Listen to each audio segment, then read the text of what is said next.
Hello students, how are you? I am Bhupen Singh from Adhunik Inter College, Bitaria.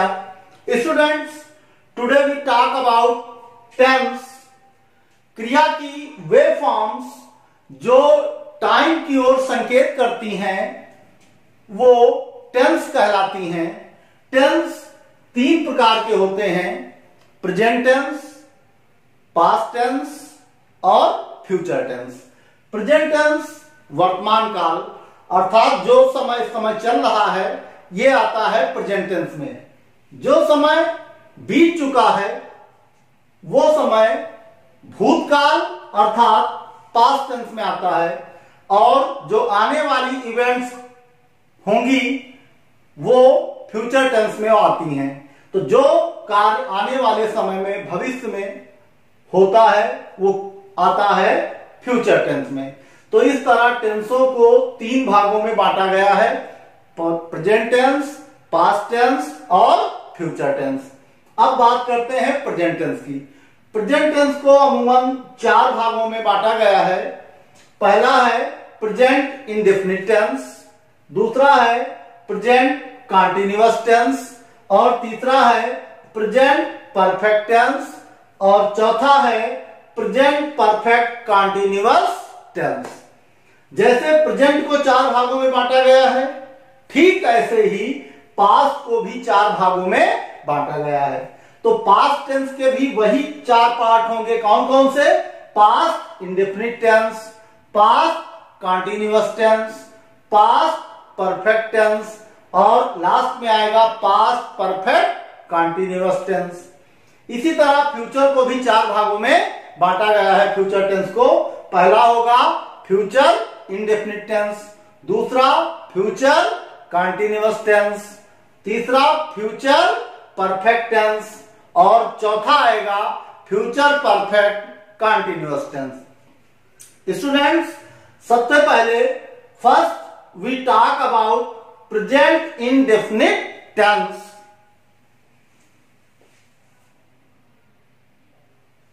बात करते हैं present indefinite tense की। तो सबसे पहले प्रेजेंट इंडेफिनिट टेंस की पहचान क्या होती है? जब हम हिंदी सेंटेंस देखेंगे और हिंदी सेंटेंस के वाक्यों के अंत में यदि अमूमन ता है, ती है, ते है आदि शब्द आते हैं तब हम सेंटेंस को देखकर ये कह सकते हैं कि दिया गया सेंटेंस प्रेजेंट इंडेफिनिट टेंस का है। और एक पहचान होती है कि प्रेजेंट इंडेफिनिट टेंस में कार्य का वर्तमान समय में होना पाया जाता है। जैसे राम बाजार जाता है अर्थात कार्य पहले से शुरू होकर वर्तमान समय तक जारी रहने और कार्य के समाप्त ना होने का बोध होता है। तो जैसे एग्जाम्पल के लिए आप कह सकते हैं राम बाजार जाता है, मोहन खाना खाता है, सीता दौड़ती है। ये सारे सेंटेंस किसमें आ जाएंगे? प्रेजेंट इंडेफिनिट टेंस में। तो सबसे पहले बात करते हैं स्ट्रक्चर की या इसके पहचान की। तो पहचान इसकी है कि इन वाक्यों के अंत में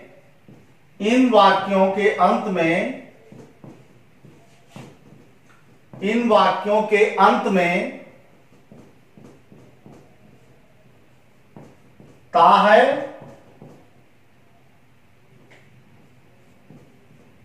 ती है और ते हैं।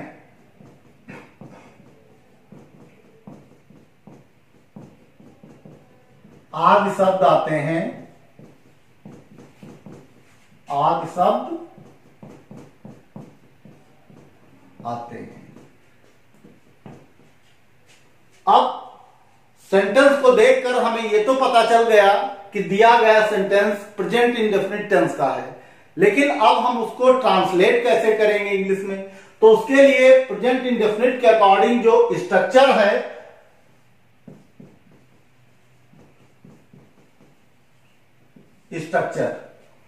सबसे पहले सब्जेक्ट आता है।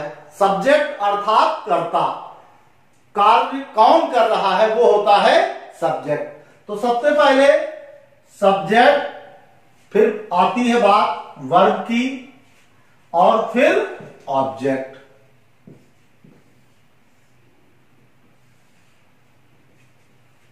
सब्जेक्ट जब सिंगुलर नाउन्स का या एक वचन कर्ता के साथ, हम अमूमन वर्ब के साथ यस या ईएस दर्शाते हैं।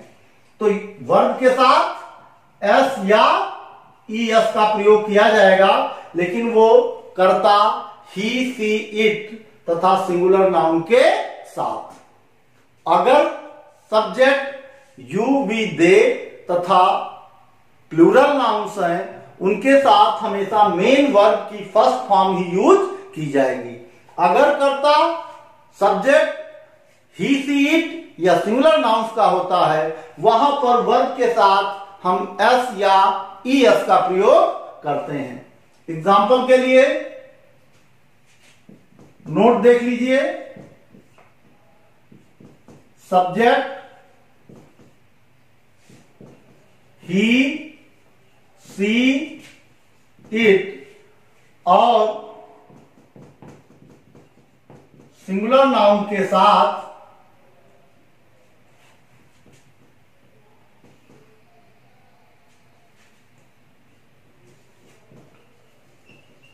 सिंगुलर नाउन्स के साथ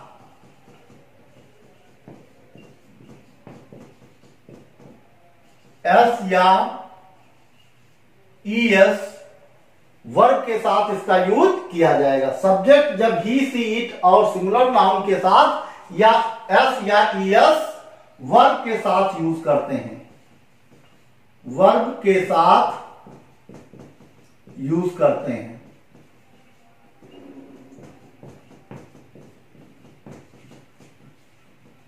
अगर सब्जेक्ट आई है, फर्स्ट पर्सन वी है, यू है और प्लूरल नाउन्स हैं, वहां पर वर्ब के साथ एस या ईएस का प्रयोग नहीं किया जाएगा, वहां पर मेन वर्ब ही रखी जाएगी।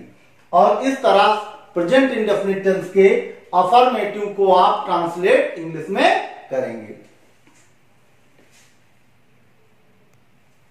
फॉर एग्जाम्पल, जैसे सेंटेंस दिया है, राम बाजार जाता है। राम बाजार जाता है। स्ट्रक्चर के अकॉर्डिंग जैसे बताया गया, सबसे पहले सब्जेक्ट। यहां पर सब्जेक्ट कौन है, कर्ता कौन है, कार्य किसके द्वारा किया जा रहा, तो कार्य करने वाला है राम। तो सबसे पहले हम सब्जेक्ट लिखेंगे और सब्जेक्ट यहां क्या होगा, राम। अब देखते हैं सब्जेक्ट सिंगुलर नाउन्स में है और प्लूरल नाउन्स में। तो सब्जेक्ट हमारा राम जो है वो सिंगुलर नाउन्स में है, तो राम के साथ एस या ईएस यूज करेंगे, किसके साथ, वर्ब के साथ। और यहां पे वर्ब कौन सी है, कौन, और वर्ब कैसे पहचानते हैं, जब हमको वर्ब की पहचान करनी हो सेंटेंस में, तो हम सेंटेंस से ही एक क्वेश्चन करते हैं कि कौन सा कार्य किया जा रहा है। यहां पे जाया जा रहा है, तो यहां वर्ब, मेन वर्ब कौन सी होगी, जाना, और जाना गो, और राम सिंगुलर नाउन है, इसलिए गो के साथ एस या ईएस यूज करेंगे हम, तो हुआ राम गोज। और कहां को जाता है, ऑब्जेक्ट अब है, ऑब्जेक्ट के तौर पे राम जाता है, वर्ब हो गई। और कहां को जाता है, बाजार जाता, तो यहां ऑब्जेक्ट क्या हो जाएगा, बाजार। Ram goes to market. दूसरा सेंटेंस, जैसे हम मैदान में खेलते हैं। हम मैदान में खेलते हैं।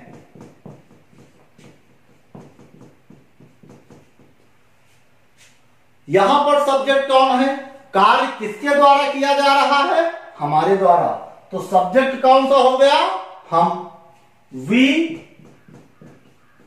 और कौन सा कार्य हमारे द्वारा किया जा रहा है, खेला जा रहा है। तो वी वर्ब कौन सी होगी, खेलना, प्ले। अब यहां पे वी जो है वो ना तो ही, सी, इट सिंगुलर नाउन के साथ है और ना तो सिंगुलर नाउन है, सब्जेक्ट। तो वर्ब के साथ यहां एस या ईएस लगाने की आवश्यकता नहीं है, जैसा कि पहले ही बताया जा चुका है कि एस या ईएस का प्रयोग केवल सिंगुलर नाउन्स के साथ और जब सब्जेक्ट ही सी इट होता है तभी वर्ब के साथ एस या ईएस यूज होता, अदरवाइज वर्ब के साथ एस या ईएस यूज करने की आवश्यकता नहीं है। यहां पर सब्जेक्ट हमारा वी है और वी के साथ हमें एस या ईएस यूज करने की आवश्यकता नहीं। वर्ब हमारी क्या है? खेलना। तो वी प्ले, सब्जेक्ट हुआ, वर्ब हुई, अब आता है ऑब्जेक्ट। आखिर कहां खेलते हैं? In the ground.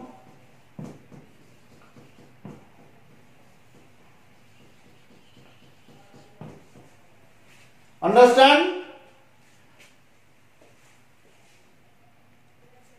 ये तो बात हुई स्टूडेंट्स अफर्मेटिव की। अब बात करते हैं प्रेजेंट इंडेफिनिट टेंस के निगेटिव सेंटेंसों की। तो निगेटिव सेंटेंस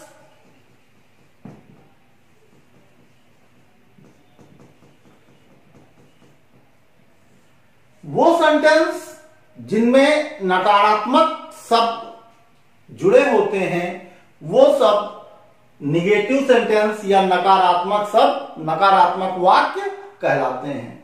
एग्जाम्पल के लिए, जैसे मोहन स्कूल नहीं जाता है, राधा गीत नहीं गाती है।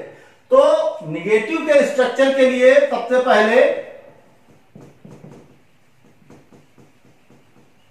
ये निगेटिव का स्ट्रक्चर जो होगा ये भी सेम वैसे चलेगा। सबसे पहले subject plus helping verb do या डज।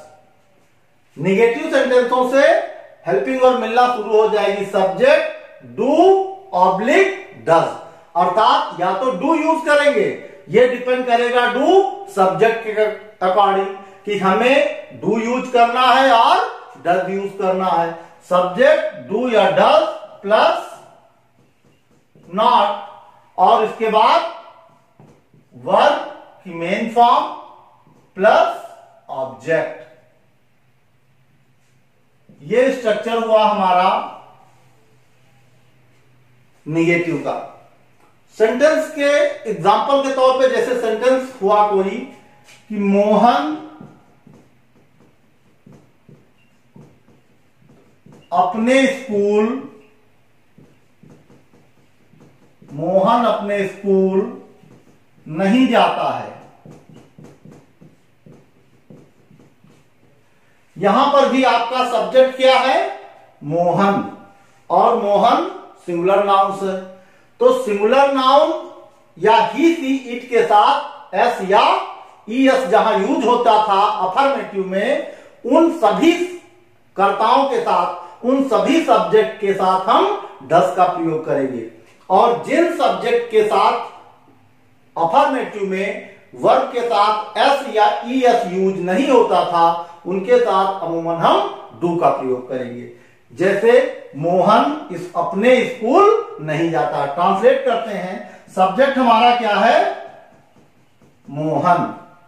अब हेल्पिंग वर्ब हमें यूज करनी है डू या डज से। तो देखते हैं मोहन सिंगुलर नाउन में आता है कि प्लूरल में। मोहन हमारा आता है सिंगुलर नाउन्स में, तो सिंगुलर नाउन के साथ हम कौन सा हेल्पिंग वर्ब यूज करेंगे? डज। Mohan does not. अब बात करते हैं वर्ब की। मोहन डज नॉट, और वर्ब क्या है? जाता, अर्थात Mohan does not go to, और कहां को जाता है? अपने school.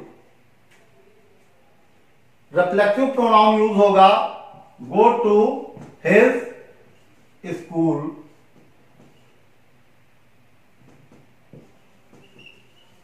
Mohan does not go to his school. जैसे तुम बाजार नहीं जाते हो। दूसरा एग्जांपल है, मान लो तुम बाजार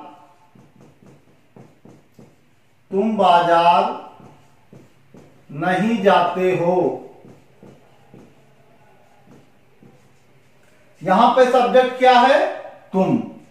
कार्य करने वाला कौन है? तुम।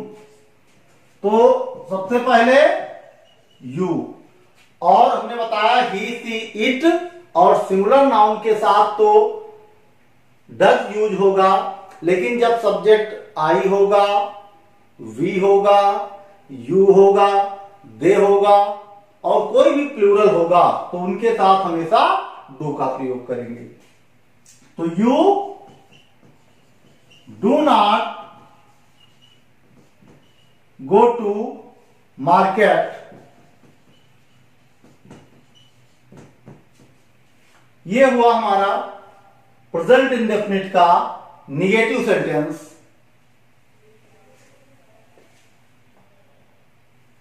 इसके बाद अब बात करते हैं इंट्रोगेटिव सेंटेंस की। इंट्रोगेटिव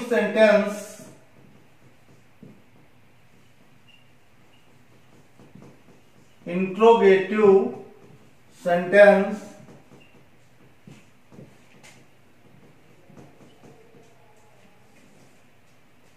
प्रश्न सूचक शब्द। ये सेंटेंस ऐसे सेंटेंस होते हैं जिसमें क्वेश्चन वर्ड लगे होते हैं, जिसमें जानकारी मांगी जाती है, कब, कैसे, कहां, कौन, कहां, किधर, क्यों, ऐसे क्वेश्चन वर्ड इन वाक्यों में इंक्लूड होते हैं।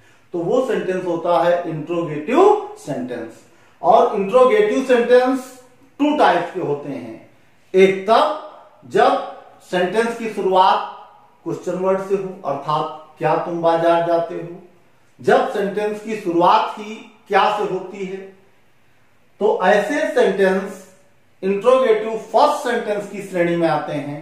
और जब सेंटेंसों में क्वेश्चन वर्ड सेंटेंस के बीच में आता है, जैसे राम बाजार क्यों जाता है, तो यहां क्वेश्चन वर्ड सेंटेंस के बीच में आया, तो ये सेंटेंस इंट्रोगेटिव सेकंड टाइप की श्रेणी में आता है। पहले हम बात करते हैं इंट्रोगेटिव फर्स्ट टाइप की।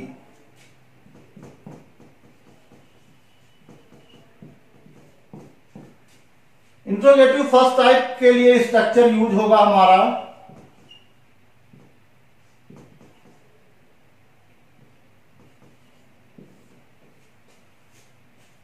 सबसे पहले हेल्पिंग वर्ब डू या डज। सबसे पहले हमारी हेल्पिंग वर्ब आती है डू या डज। इसके बाद नंबर आता है सब्जेक्ट का, फिर हमारी आती है वर्ब फर्स्ट फॉर्म, और फिर हमारा आता है ऑब्जेक्ट।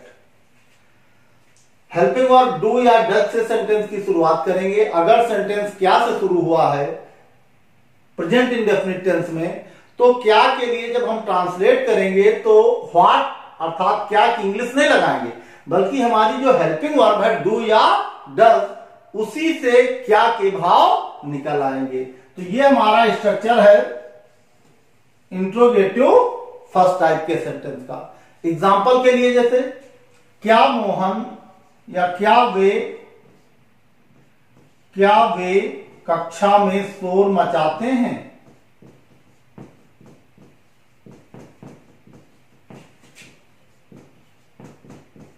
क्या वे कक्षा में शोर मचाते हैं, और इंट्रोगेटिव सेंटेंस। क्या, यहां पे सेंटेंस क्या से शुरू हुआ है, लेकिन हम क्या की इंग्लिश ना लिख करके हेल्पिंग वर्ब लगाएंगे, और हेल्पिंग वर्ब भी हमारा डिपेंड करेगा हमारे सब्जेक्ट पे। सब्जेक्ट हमारा क्या है? वे, दे। तो दे के अकॉर्डिंग जैसा कि पहले ही बताया जा चुका है कि दे के लिए हम कौन सी हेल्पिंग वर्ब यूज करेंगे? डू। दे। अब वर्ब की बात करते हैं। वर्ब क्या है? कौन सा काम किया जा रहा है? शोर मचाना। Do they make a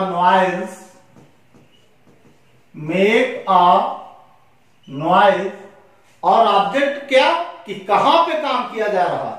in the class.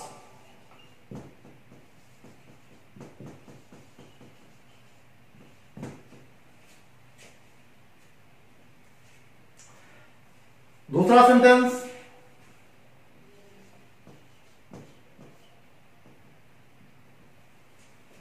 क्या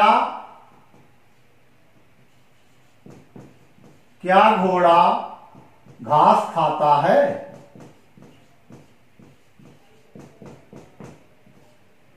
क्या घोड़ा घास खाता है?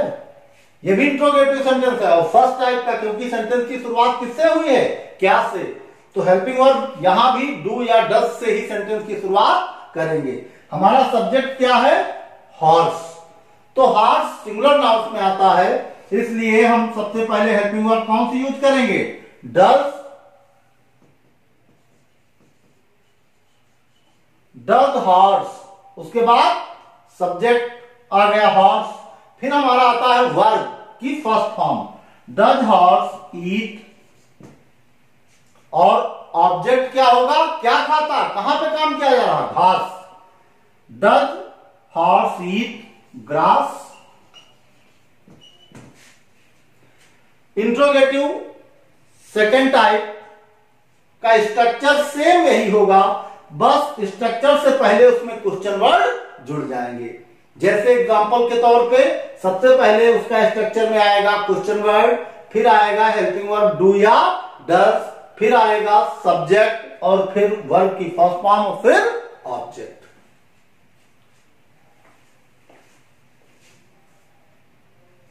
अब बात करते हैं इंट्रोगेटिव सेकंड टाइप सेंटेंस की। इसके लिए स्ट्रक्चर जैसा कि हम बता चुके हैं पहले ही, सबसे पहले आएगा क्वेश्चन वर्ड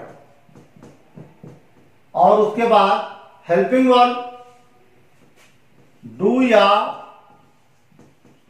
डज, और उसके बाद आता है हमारा सब्जेक्ट और फिर वर्ब की फर्स्ट फॉर्म अर्थात मेन वर्ब, और फिर आता है ऑब्जेक्ट। यह स्ट्रक्चर है हमारा इंट्रोगेटिव सेकेंड टाइप सेंटेंस का। इनमें जो हिंदी सेंटेंस होगा उसमें क्वेश्चन वर्ड या प्रश्नसूचक शब्द वाक्य के बीच में आएंगे। जैसे एग्जांपल, जैसे मीना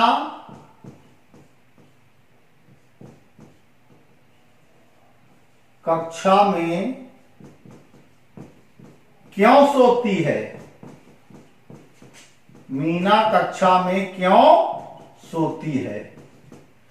ये इंट्रोगेटिव सेकेंड टाइप है, क्योंकि क्वेश्चन वर्ड यहां पे कहां यूज हुआ है? सेंटेंस के बीच में। तो सबसे पहले हमें यहां क्वेश्चन वर्ड की इंग्लिश लिखनी होगी, और क्वेश्चन वर्ड क्या है? क्यों। तो व्हाई, और उसके बाद हेल्पिंग वर्ब डू या डज। तो डू डज में से देखते हैं कि हम डू यूज करेंगे कि डज, और ये डिपेंड करेगा हमारे सब्जेक्ट पे। सब्जेक्ट यहां हमारा है सिंगुलर नाउन, इसलिए हम कौन सा हेल्पिंग वर्ब कौन सी यूज करेंगे? डज। व्हाई डज मीना, और वर्ब क्या है? स्लीप। मेन फॉर्म भरनी है वर्ब की, इसलिए sleep. Why does Meena sleep? कहां पे? इन द क्लास।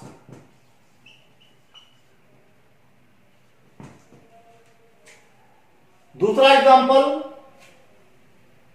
जैसे मैं दूध नहीं पीता हूं। मैं दूध नहीं पीता हूं। मैं दूध नहीं पीता हूं या मैं दूध कभी नहीं पीता हूं। मैं दूध कभी नहीं, मैं दूध कभी नहीं पीता हूं, यह भी निगेटिव होके रह जाएगा। नेक्स्ट हम बात करते हैं दूसरे सेंटेंस की, क्योंकि यह भी सेंटेंस निगेटिव का ही हुआ जा रहा है।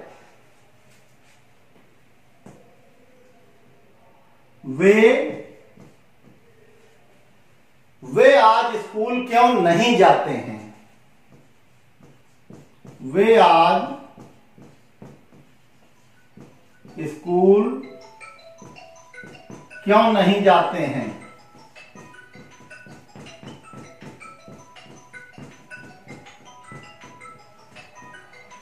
वे आज स्कूल क्यों नहीं जाते? यहां भी क्वेश्चन वर्ड सेंटेंस के बीच में आया क्यों। तो सबसे पहले क्यों की इंग्लिश लिखेंगे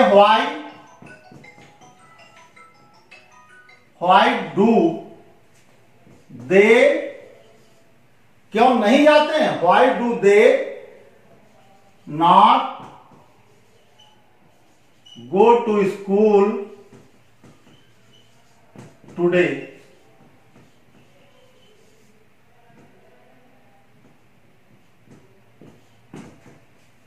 that's all. Next tense next video में, तब तक बाय।